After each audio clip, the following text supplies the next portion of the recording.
Madami-dami na naman tayong di-deliver na mga makina sa junk shop guys. Ito lahat ng mga sirang-sira ng makina guys. Hindi na natin ito binabaklas kasi aluminum wire lang din naman yung nakalagay dyan guys. Katulad nito. Pag kinaskas natin yan guys ay namumuti na. Kaya di ko na pinag-aaksayan ng panahong baklasin pa yan guys. Sinasama na rin natin yung mga pinagpalitang shafting ng electric fan.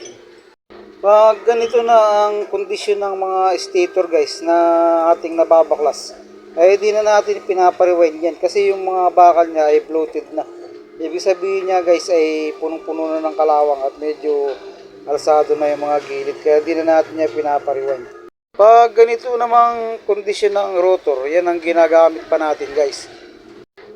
Pero pag ganitong kondisyon guys at medyo may kalawang na at may gasgas na ay nire-reject na rin natin para wala tayong supply sa mga pinaparewind nating stator.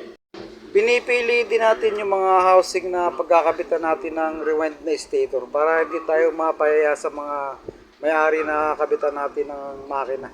Bigyang pansin lang din natin guys kasi yung iba binabaklas nila to at nire-retoke pa yung makina, lalo na yung mga mahilig magbenta ng mga second hand na mga palusot guys.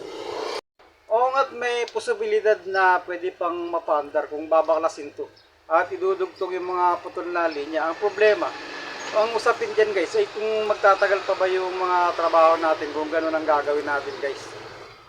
Pagkatapos ay babalik pa natin yung mga remache dito, imbis na gumamit tayo ng tornilyo. Ang tendency niyan ay maluwag na yung pagkakaalay niya, hindi na rin ganong nakakaikot ng maganda tong kanyang makina guys. Siyempre, kakabitan pa natin ng drum yan at pag pinuno natin yung damit, magkakaroon ng vibration. Kaya lumuluwag yung kanyang mga remache dito guys. Kung hindi natin ituturnil itong makina. Kaya dito sa aming pwesto ay hindi kami gumagawa ng ganyang rito-ritoke. Nag-o-offer kami ng second hand sa may-ari kung hindi talaga kaya yung budget sa bago o sa rewind na stator. Kapag nagkakabit naman kami ng second hand ay sinisigurado naming okay na okay pa yung kanyang makina guys na magtatagal pa.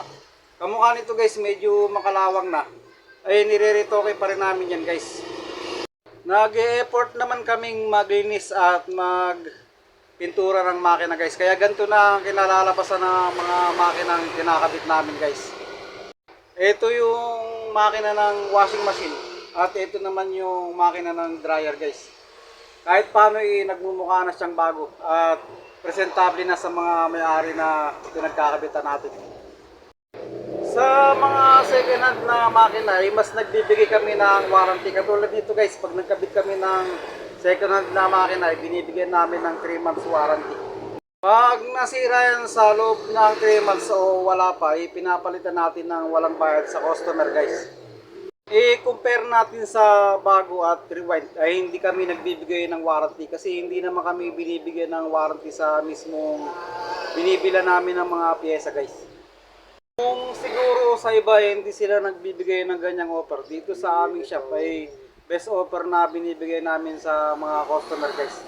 Yun lang guys, maraming salamat. Hanggang sa muli.